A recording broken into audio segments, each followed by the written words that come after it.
আসসালামু আলাইকুম। পিআর পদ্ধতিতে নির্বাচনের জন্য বিএনপি জামাতের মধ্যে কিন্তু বর্তমান তুমুল উত্তেজনা চলছে। বিশেষ করে বাংলাদেশ জামাতে ইসলামী এই যে মৌলিক সংস্কার ইস্যুতে যেগুলোতে সমাধান আনতে পারতেছেন না, এজন্য কিন্তু একটা গণভোটের প্রস্তাব দিয়েছে বাংলাদেশ জামাতে ইসলামী।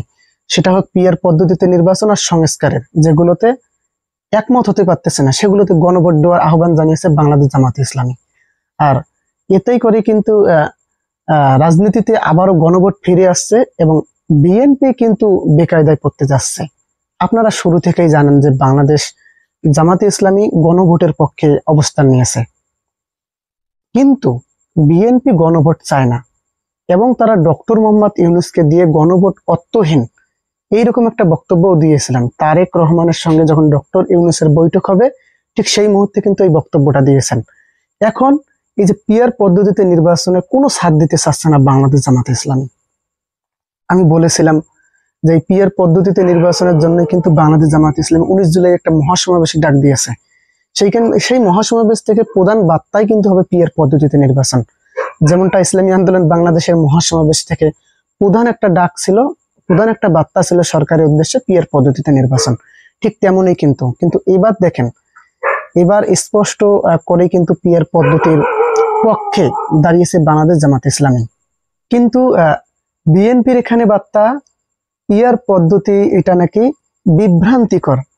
এটা বিএনপি এই বিভ্রান্তকর মানে পিআর পদ্ধতিতে নির্বাচন এটা কখনোই মানবে না, বিএনপি এটা চায় না। আর বাংলাদেশ জামাত ইসলামী এটাকে ছাড়বে না। পিআর পদ্ধতি নির্বাচন সব জায়গায় সংস্কার হোক আর উচ্চকক্ষ নিম্নকক্ষ যত নির্বাচনের সংসদীয় আসন করতে চান না কেন সব জায়গায় তারা পিআর পদ্ধতিতে নির্বাচনের দাবি তুলছেন। এ নিয়ে কিন্তু সামনের রাজনীতিতে খুবই একটা ভয়াবহ পরিস্থিতি তৈরি হতে পারবে, যেমনটা এখনই কিন্তু তৈরি হয়েছে বিএনপি এবং জামাতের মধ্যে। আর সামনে যে রাজনীতিতে আসছে এটা হচ্ছে পিআর পদ্ধতিতে নির্বাচন নিয়ে বাংলাদেশ জামাত ইসলামের প্রস্তাব গণভোট হোক, কিন্তু বিএনপি কখনোই গণভোট চায় না। তারা গণভোট কেননা গণভোট যদি হয় এখানে নিশ্চিতভাবে যে এনসিপিও চায় পিআর পদ্ধতিতে নির্বাচন হোক বা মৌলিক সংস্কারে যদি বাধা থাকে এনসিপিও গণভোট চাবে, ইসলামী আন্দোলন বাংলাদেশ চাবে, গণ অধিকার পরিষদ চাবে, আর বাংলাদেশ জামাতে ইসলামী তো এর নেতৃত্ব দিচ্ছে। তো সেক্ষেত্রে গণভোট হলে বাংলাদেশ জামাতে ইসলামী জয়ী হবে। এজন্য বিএনপি গণভোটেও চায় না কিন্তু পিআর পদ্ধতিতেও নির্বাচন চায় না, এটা নাকি বিভ্রান্তকর। এই পদ্ধতিতে তারা নির্বাচন চায় না। আর বাংলাদেশ জামাতে ইসলামী হঠাৎ করে কিন্তু এটা আলোচনায় উঠেছে, এটা কেন্দ্রবিন্দু এখন হবে জামাতের মহাসমাবেশে, কিন্তু এটা সব থেকে তুমুল জনপ্রিয় মানে এই আলোচনাটা সবার তুঙ্গে থাকবে এই যে পিআর পদ্ধতিতে নির্বাচন। আর পিআর পদ্ধতিতে নির্বাচন হলে বিএনপি আপনারা জানেন 40% বেশি ভোট পায় না, তাহলে সেখানে 3 4 12 120টি আসন পায় বিএনপি। যদি পিআর পদ্ধতিতে নির্বাচন হয় সর্বোচ্চ আসন যদি পায় তাহলে 120টি।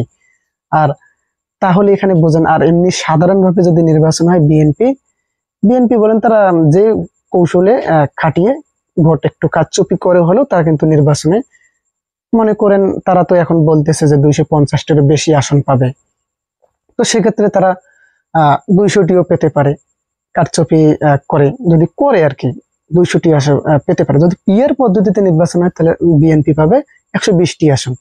এজন্যই কিন্তু পিআর পদ্ধতির ঘোর বিরোধিতা করতেছে বিএনপি। তারা বলতেছেন বাংলাদেশের প্রেক্ষাপটে পিআর পদ্ধতিতে নির্বাচন সম্ভব না, যারা পিআর পদ্ধতিতে নির্বাচন চায় তারা নাকি নির্বাচনটাকে বিলম্বিত করার চেষ্টা করতেছে।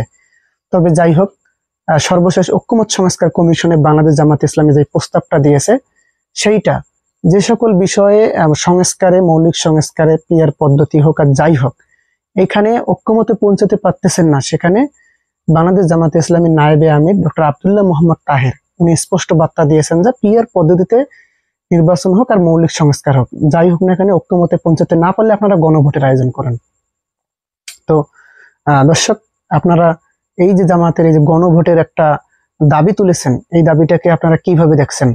আর পিআর পদ্ধতিতে আপনারা নির্বাচন চান নাকি চান না? অবশ্যই আপনাদের মহামূল্যবান মন্তব্যটি শেয়ার করবেন। ধন্যবাদ। আসসালামু আলাইকুম।